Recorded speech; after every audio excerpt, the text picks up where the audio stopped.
raising children to be intelligent is one thing, but when it comes to the emotional intelligence, that's what we're talking about with Collett. So Collett, tell us more about this emotional intelligence.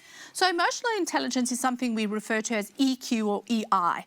You can hear it sounds a little different to IQ, but IQ is what we know as brain smart. Right. So, you know, kind of your score on a test. EQ is all about the emotion.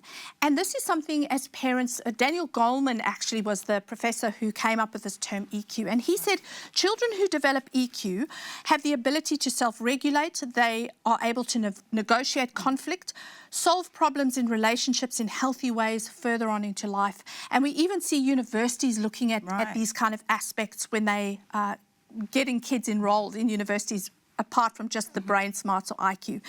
And so I think it's really important as parents, we often look at happiness as the ultimate emotion. That's the emotion that we always aim for with our children. Now, none of us want our children to be sad, but when our children are emotionally rounded or emotionally intelligent, we actually allow them to process all of their emotions, experience all of their emotions.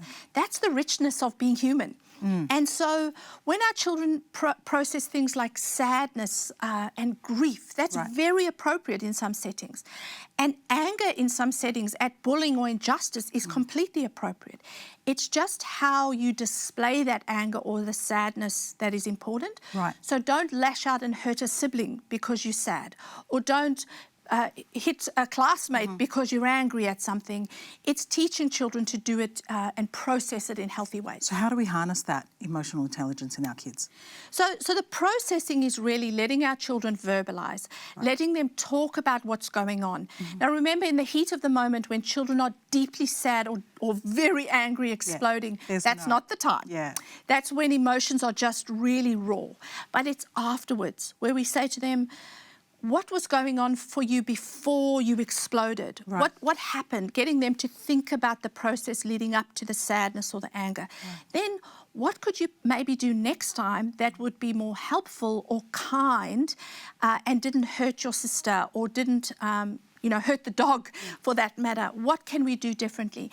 And then when they do something well in processing emotions in a healthy way, we say to them, how can you do more of that next time? So it's really getting them to think about their emotions and then the resulting behaviours, but not suppressing their emotions. It's about dealing with our emotions in healthy ways. Okay, thank you so much, Collett, for those awesome tips. I hope that's helped you to raise emotionally intelligent children.